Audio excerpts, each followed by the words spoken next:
Hello, everyone. My name is Josh Rich, and with me I have my co-host, Jay Lamont. Jay, how's it going? Hey, a powerful day today.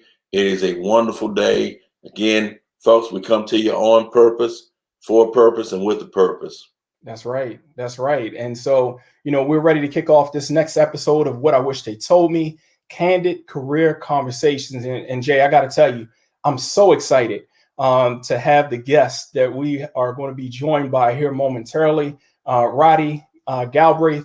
So excited to have Roddy on the show today. I know that you've learned quite a bit from Roddy in your time as well. Roddy is the man that I call the gold nugget dropper. Yeah, he's a gold nugget dropper. Roddy is an influencer, a dynamic motivational speaker, but most of all, Roddy's a teacher. He brings the humanistic aspect to speaking. He brings it to life. And one of the things that we're going to talk about today is just having those courageous conversations. And Roddy's going to lead us through that, because if you can't communicate and if you can't connect, then you have no message. You have no voice. And as we know, each and every one of us has a voice. But if you want a dynamic voice, this brother coming up, I'm telling you, he has influenced me. He's made major changes in my life and my speaking career as a whole. One of the things I wanted to share this morning was I was recognized as a 2019-2020 Speaker of the Year using some of Roddy's concepts. Okay, that's awesome. So that's very powerful in itself. So I credit Roddy. I give Roddy credits. I give him his props. The brother is doing some dynamic things, and he has a lot to be said that we all need to hear.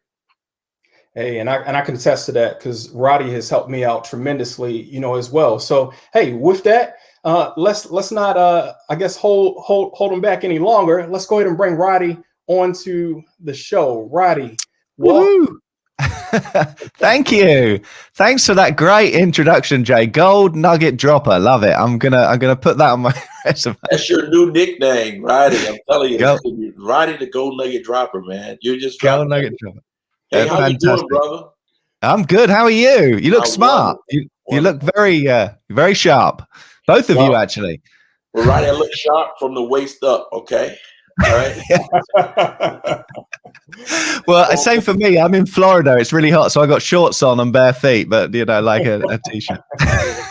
Hey, that's the benefits of being on virtually. So we can do those things. So that's awesome. That's awesome. I know that. Yeah. Well, Roddy, again, thank you for joining us. Really excited to have you on board. You just heard Jay talk about how you've been able to impact his life, his career. He's learned those gold nuggets and so forth. And I can certainly say the same, for me. And so, with that being said, Roddy, talk to us a little bit about how you actually got started as a speaker. What would you say about that?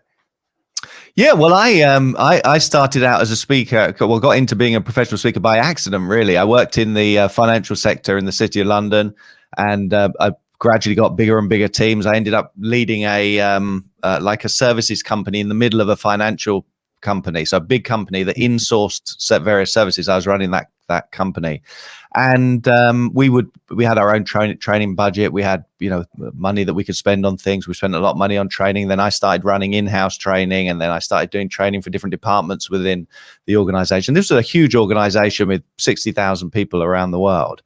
And I saw the power of communication, and I saw that most people, I would make all of my leadership team present every week. We'd have meetings and everyone had to share something. And then we'd have like wider, it became like speaker training workshops really internally. Oh. Most people didn't like it. I always videoed them.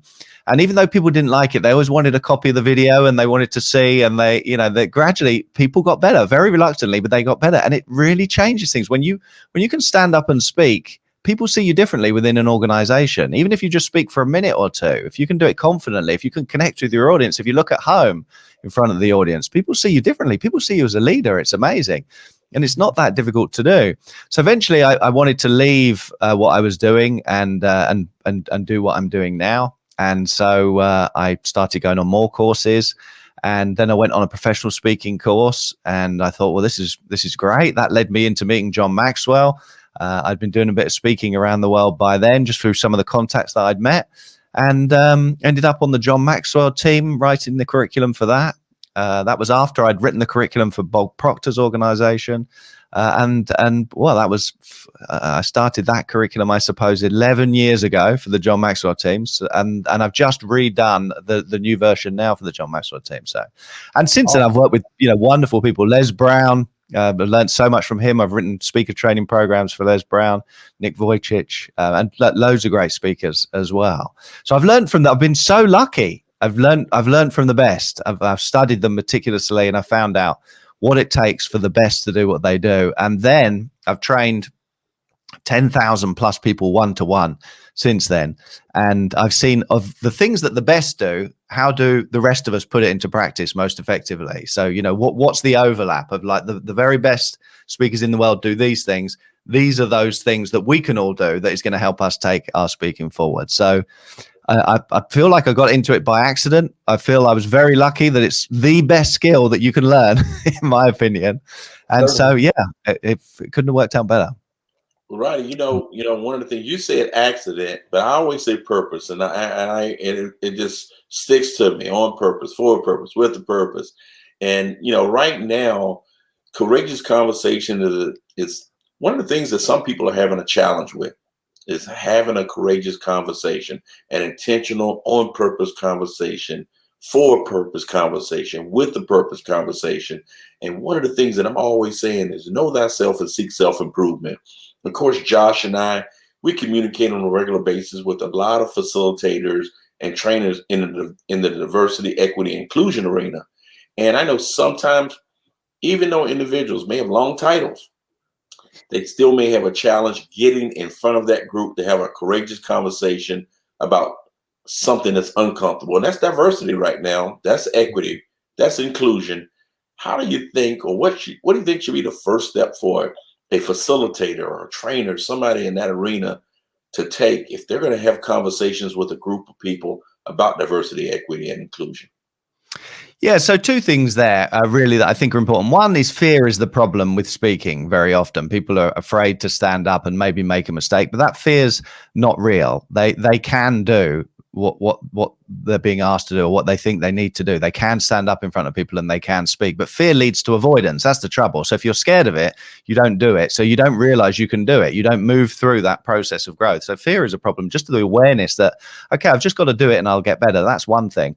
But then when you get in front of a group of people, when you want to open up those courageous conversations, people often, and it's not actually just diversity and inclusion training, it's all kind of corporate training. People come to them a little bit like this, they're like, I'm busy, I've got a lot going on, who are you, what have I, so there's that kind of standoffishness, those obstacles that are in the way. So you've got to break down those barriers. And I went traveling in Southeast Asia years ago. I spent 8 months traveling in Southeast Asia when I was at my early 20s.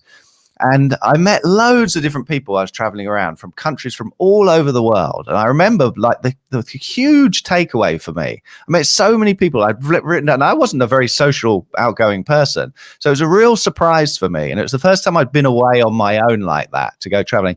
I had this list of all of these different people in the book that I'd taken. And I got back and I remember saying to my sister, everyone is nice when you get to know them. Everyone is nice when you get to know them, but we have these kind of preconceived notions of what they're going to be like initially. But when you engage, when you make the connection, when you start talking to them and you start going back and forth, you realize, we're all the same. We're all children of God. We're all nice people, once you get to know us.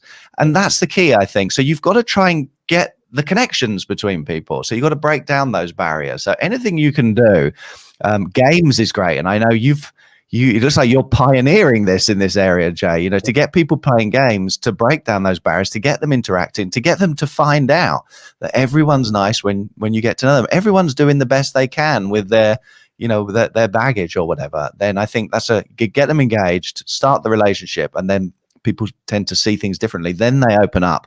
Then the vulnerability that people share, feeds that connection even more. So I think that's the key to it. Wow. 100 karat gold. Josh, were you writing notes? I'm writing I was notes. taking a lot. I'm definitely I writing notes. apologize. And you saw my head going there. I was writing notes. You start out Yeah. with fear, and that's one of the key factors that it becomes a barrier to a lot of communication. It's just fear. So, Roddy, man, awesome. Josh. Yeah. So, I'm listening to that. And, I really liked how you were able to really bring that perspective there, Roddy, that everybody, is dealing with fear initially. I think when starting off with their speaking and so forth. And, what I heard you sharing is finding the common ground, as well. And so Exactly. I think that when you start sharing stories, I think that stories are really powerful. Talk to us a little bit about your perspective on how important stories are for speakers, Roddy. Yeah, so stories, I always say, information is a great free speech, but if you want to get paid for it, it needs to be entertaining, it needs to be emotional, there needs to be some kind of a journey for the audience, there needs to be enjoyment, there needs to be, it needs to be emotional, not just intellectual. Intellectual information on its own, even if you're interested, gets very dull very quickly. You need to bring it to life. So stories do that very well, but also stories connect. You talk about common ground. A shared emotional experience is wonderful common ground to build on. Humor is great if you can get it, but any emotion is connecting. Fear can, you do a speaker training workshop, and the people in the audience are suddenly like one big group of best friends because nobody wants to go up on stage and do that fear unites them. They're united by this common enemy of speaking. So united against something, united behind something, emotion ties people together. Shared emotional experiences is bonding.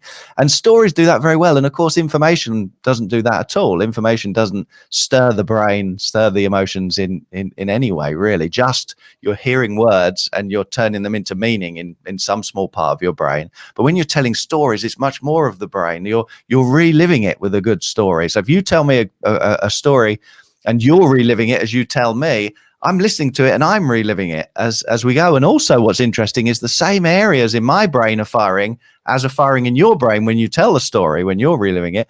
And the same areas in your brain that are firing when you retell it are the same areas of the brain that were firing when you experienced it. So if you think that through, I'm reliving it like you experienced it. So then when you get to the end and you're making a point in this way, I've earned that point. So I've gone through this process, I've relived it, and I've discovered this point at the end of the story. And so then I think it's mine because I've learned it through experience. And that's how you get people to think that your ideas are their ideas. If they can experience it with you, they get confused. Where did I learn this? I don't know. It's mine, but I own it. I own the information that you're sharing with me. So stories are everything, particularly in a corporate environment, and particularly in an environment where people are seeing you for the first time, because they are. We're all like that, whether we want to admit it or not. We're judgy. Human beings are judgy. We are. Yeah. And so it's interesting because as you were speaking, I was reflecting back for a moment because I had the honor of being able to work with you and when I was when I created my diversity and inclusion program and was launching that.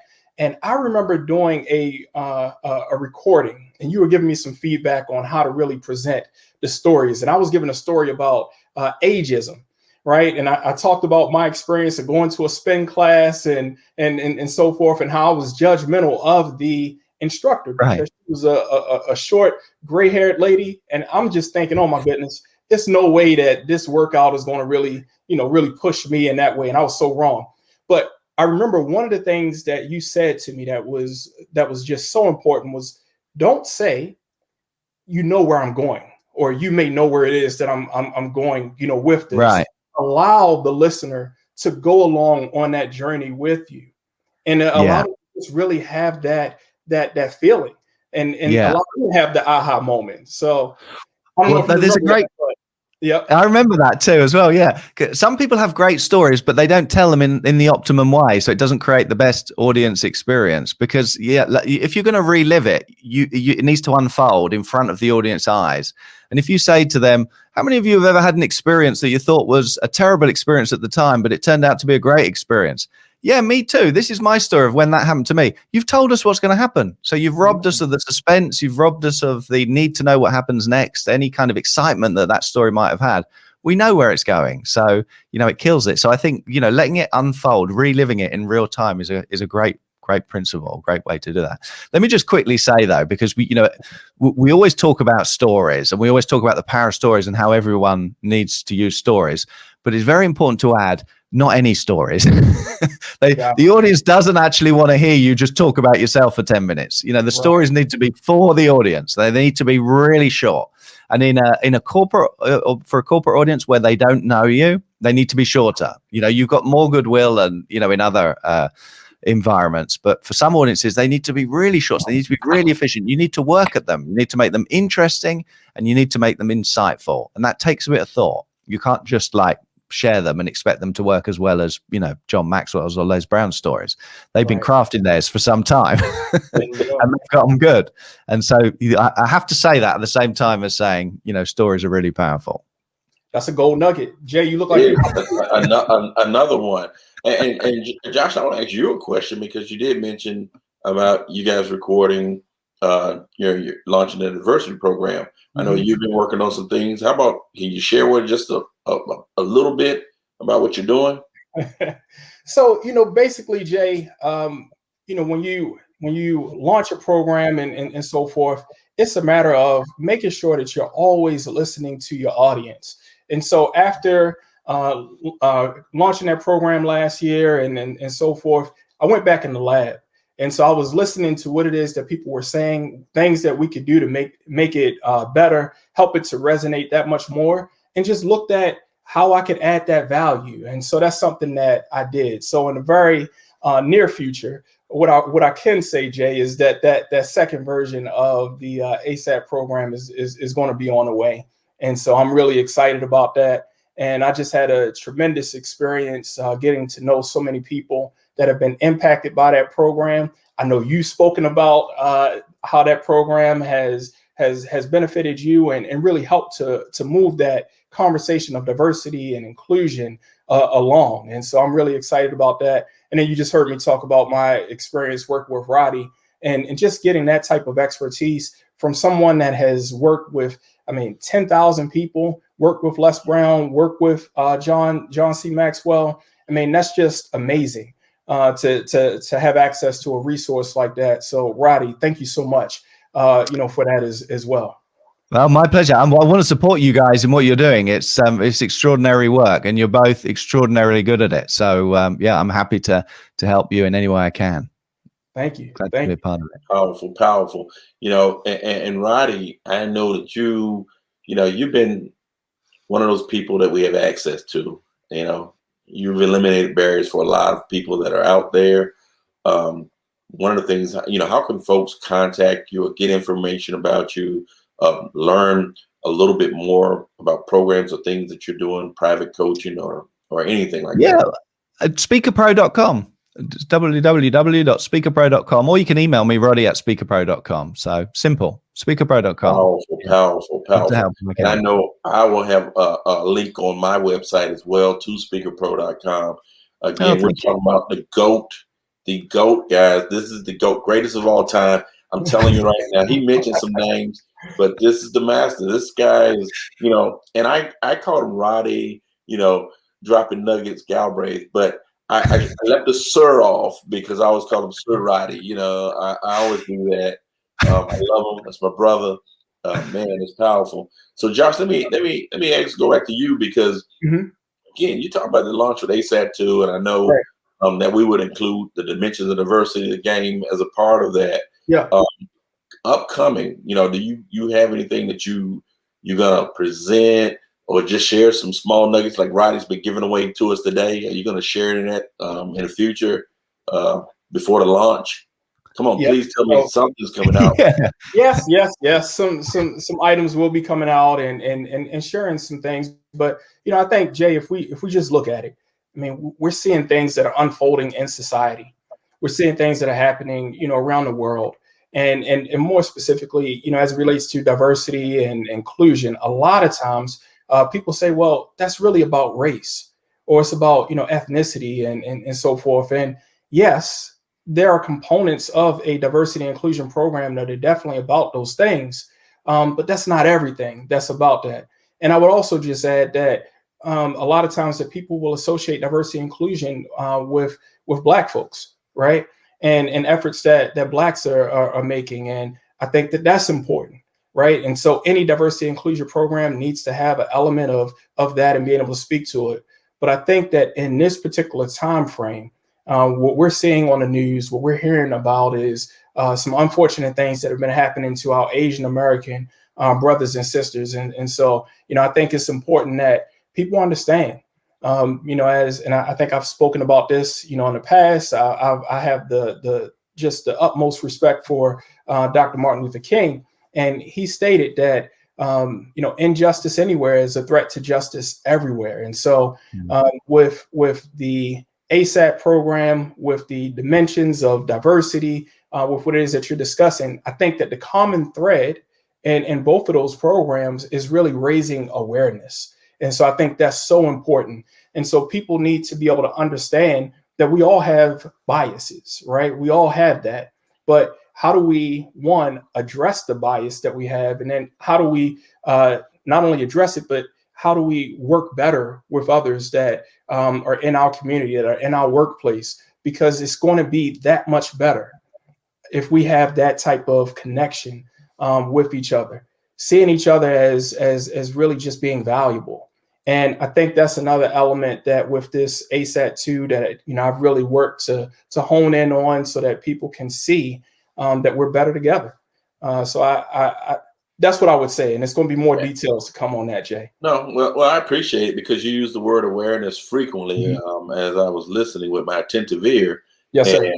And that's one of the things about the game that, when I came up with this concept for the game was to bring awareness, because I said that, shallow understanding from individuals of goodwill was more harmful than the ill will of people with a great understanding. So when I look at the two, it's about awareness because of where people come from. It's deeper than skin, because if we cut beneath this thin layer that we on our extrinsically, we cut beneath the thin layer, we all bleed red. That's right. We will all bleed red. Yeah. So it's bigger than color, and we need to take a deeper dive into those areas. Roddy. Yeah, well, I just wanted to I think we are better together. I think we are stronger together. None of us can do it alone. Mm-hmm. But, even more than that, from a philosophical perspective, I suppose, I think we're here to get better at helping each other. I think we're here to learn to get along. We're here to learn to help each other. I think that's it. We're not here to be selfish and grab stuff for ourselves. We're here to help one another, and we're here to learn to do that, because most people don't naturally do that, do they? So I think it's that's what we're here for. That's the way I see it anyway. Yeah, no, absolutely. That's huge. Absolutely. So, something else I was thinking about as we're having this discussion, and Roddy, I'm gonna ask you this question. So, name of the show is What I Wish They Told Me: Candid Career Conversations. You gave us some insight as to how you got started as a speaker, but with that whole question in mind of what I wish they told me, when you look back to when you were 18, Roddy, what is something that, with your experience today, that you would share with your 18-year-old self? Yeah, I mean, my early life was a mess, frankly, from an organized career perspective. And I was bright. I knew I was quite bright, but I think maybe I was using that to find shortcuts for everything. I was lazy, and I was trying to find shortcuts to do things. So all through school, I was trying to find ways of not doing the work, but then still try and, get results. And I didn't even make the link. It sounds ridiculous to say, but I didn't even make the link between school and then the work afterwards, or, I just wasn't interested in any of that. And so I was always looking for shortcuts. And so now, I didn't really get my first job until I was 25. I'm embarrassed to tell you that. I lived at 25 and didn't get my first job. So, like I said, it was a mess. But it wasn't just me. All my friends were all in the same boat, doing the same, nothing basically. So my advice now, looking back, because I've got 4 kids, 15, nearly 16, 13, 12, and 8. And so I see them, some of them making some of the same mistakes mentally that I was making. And so my advice to me would be, I wish I'd realized, how do I realize that when you do things, you're not just doing that thing, you're shaping who you are, you're shaping who you're going to become. And so everything is important. Everything is important. We always seem to be rushing out the door, trying to get to school on time for the drop off every single day.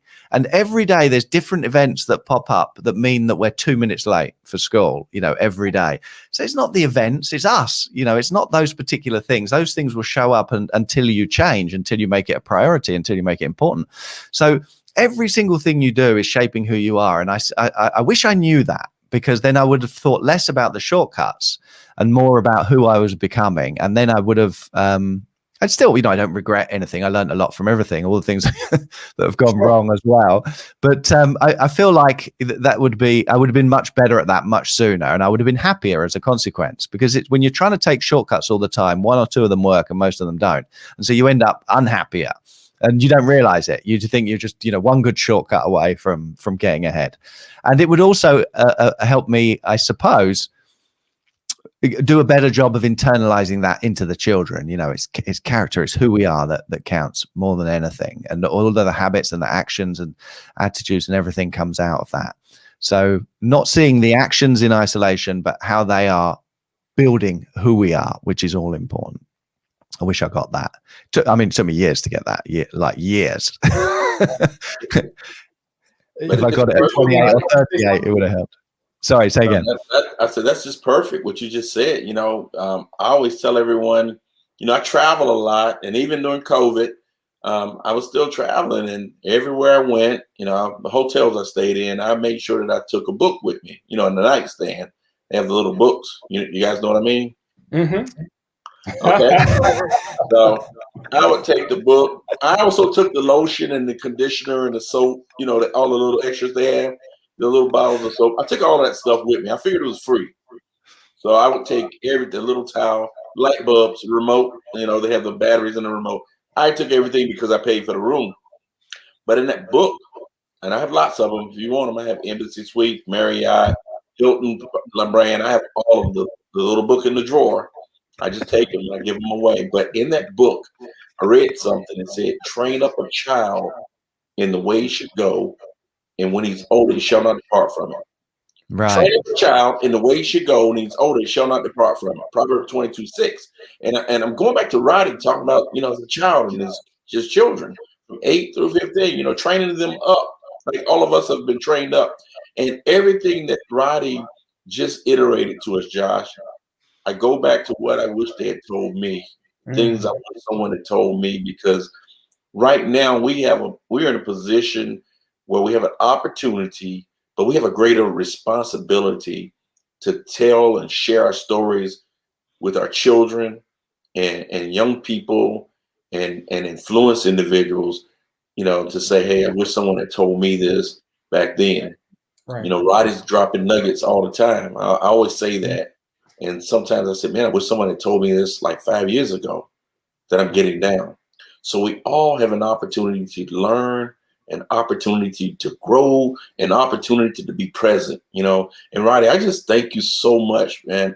Brother, I just thank you so much for everything that you continue to do to lead and inspire people, the realness that you bring, that the humanistic standpoint that you bring to the table for everyone. And I just say, I love you, man. Brother, I know I can count on you. Roddy, you're the best, and I know you've impacted me in tremendous ways. Yes. Oh, well, thank you. Well, I think everyone can see that you're a bit of a nugget dropper yourself, Jay. Just listening to you. Hey, I'm borrowing. You're not just sprinkling. Okay? You're not sprinkling them. You're throwing them at us. Like, you got to catch this one. You got to catch this one. Watch out. This one's a big one. Yeah. Hey, man. I just have to. Hey, I got to walk in my truth, right? I got to walk in my truth, man. Well, thank you for who you are. That's wonderful. Yeah, that's it. So, Roddy, and thank you, Jay. So, Roddy, as we close out, if there's someone, and I just want to bring it back to, I guess, the speakers that are tuning in, if it's someone that is a little fearful of getting up there, whether that's a virtual stage or a physical stage, to share their message, do you have a word of encouragement that you could just, share with them at this point, just based off of your experience? Yeah, I saw a great trailer for one of those masterclass type programs yesterday or the day before, and it just came up when I was looking for something. It was by Dan Brown, you know, the author Dan Brown, and he does this little pitch. And I don't normally watch them when they start. As soon as you can skip it, I skip them. But and he was so compelling, I couldn't skip it. I had to listen to him as it went on. And then he was talking about being an author and writing and all the things you need to do. And he said, listen, in the gloom and the doom of you trying to write a book and getting stuck, it's your process that will save you. It's your process that will save you. And I think that's really important to keep in mind because, you know, with speaking, it's the same thing. People panic. They don't even want to start. But you have to start. You have to start. You have to go through the process of becoming a better speaker. And as you move through that process, you start with whatever feelings you have. Let's say you start with anxiety and fear and avoidance. You start with that, and better feelings are found as you move through the process. But they're not found at the beginning. You don't get the feelings first. You've got to move through the process. So the best advice I can give you, and it's the same thing that I do with my one-to-one clients as in programs or, you know, just giving you advice and you doing it on your own. It works anyway, any of those. And the best thing you can do is practice out loud like it's the real thing. So if you're going to do a Facebook Live, before you do the Facebook Live and there's anyone on there, it's you on your own in front of your computer, and you're doing it as if you're doing it to them. And you go through those motions and you mess it up. And afterwards you hang your head in shame and you're like, oh my goodness, that was awful. And then you bring yourself to watch it and you make some notes and you go, right, I'm going to go and have a cup of tea, or I'm going to have a cup of coffee, or I'm going to get a good night's sleep. And tomorrow I'm going to do it again. And you'll find that the next one is a lot better than the first one. And it still probably won't be what you want it to be. But if you do it again, and what's happening is you're getting clearer on what you're trying to say. You're knowing the material better, so you know what's coming. And your delivery and your timing and your voice and everything is getting better the more you do it.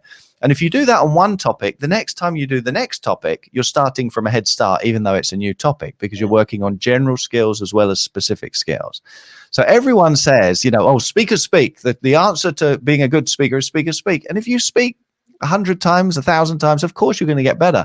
But you can fast track that process significantly with what they call deliberate practice, which is you on your own. And you can do it in front of a computer, you can do it in front of a camera, you can do it in front of the mirror, you can do it in your car while you're driving along. Whatever you can do it to the best of your ability. Practice out loud. Don't practice in your head and don't practice on paper, but out loud as if you're in front of them. What would you actually say? And the more times you do that, the better you'll get, the more comfortable you'll feel, and the more natural you'll look. When people say somebody looks natural at something, it's not because they got genes, it's because they can do it without thinking, because they've delegated it to habit. You know, when you sign something with your right hand, you sign your signature, you look very natural. First time you picked up a pen, you didn't look so natural. You went through a process of becoming natural. You're not a natural name signer. You've just gone through that process of getting, you know, very good at it. And it's the same with speaking. It's no different. So my encouragement to you is, and the more anxiety you feel and the more reluctance you feel to do it, the more you need to do it. But baby steps, you know, just baby steps. Just you and no one, just you and your camera. If you and your camera is too much initially, just say it out loud with no one listening. And then when it's done, you know, no one knows, not even you. You can't even go back. And then when you feel up to it, turn your camera on or turn your audio recorder on. There's nothing like it. There's nothing like it. As I said, you know, people pay me $1,000, $5,000 to train them. I take them through the same process. If somebody says I want to do it on my own, I'm telling you the process. The power's in the process for everyone, no exceptions. So you do it, you'll get better. Full stop. Sorry, period. There we go. All right. So with that, Roddy, gold nuggets. Galbraith. Yes, sir. That's it. Wonderful. You know, Roddy, I'm an old soldier, so I salute you, sir. Okay. And you too. Both of you. Yeah. Thank you. I wasn't in the military, so I don't do it without offending people, but well, hey, we'll work on it next time I see you. Okay. Yes, right. So Roddy, thank you for joining us. This has been awesome. Yeah, thank you for having me. I say I'm here to support you. Whatever you need, let me know. Whatever your people need, I'm here. You know, for facilitators need more something, let me know. I'd love to help. There we go. Thank you so much.